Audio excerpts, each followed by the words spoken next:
Hello guys, இன்றைக்கி நம்ம சேனலில் என்ன பார்க்க போகிறோன்னா தால் கிச்சடி தான் பார்க்க போகிறோம். அதுக்கு முன்னாடி சேனல் என்ன சப்ஸ்கிரைப் பண்ணலைன்னா சப்ஸ்கிரைப் பண்ணிக்கோங்க. வாங்க வீடியோக்குள்ளே போகலாம். தால் கிச்சடி செய்கிறதுக்கு ஃபஸ்ட்டு அரிசி எடுத்துக்கோங்க. பாசிப்பருப்பு, துவரம்பருப்பு இது எல்லாமே சேர்த்துட்டு நல்லா தண்ணியில் நல்லா அலசிட்டு அதை கொஞ்சம் நேரம் ஊற வச்சுருங்க.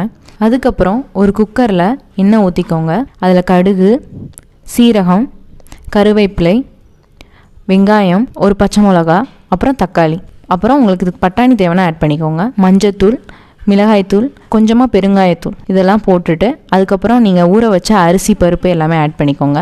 அப்புறம் தண்ணி ஊற்றி நல்லா கலக்கி விட்டு மூடி வச்சுக்கோங்க. அப்புறம் நல்லா விசில் வந்த பின்னாடி எடுத்துக்கோங்க. அரிசி பருப்பு எல்லாமே நல்லா குழஞ்சி வந்துடணும். அந்த அளவுக்கு நீங்கள் விசில் வச்சு எடுத்துக்கோங்க. அவ்வளோதான், ஈஸியான தால் கிச்சடி வீட்டிலே ரெடி. கொத்தமல்லி ஆட் பண்ணி கீ ஊற்றி சர்வ் பண்ணிக்கோங்க. இந்த வீடியோ பிடிச்சிருந்தா லைக் பண்ணுங்கள், ஷேர் பண்ணுங்கள், கமெண்ட் பண்ணுங்கள், மறக்காமல் சப்ஸ்கிரைப் பண்ணுங்கள்.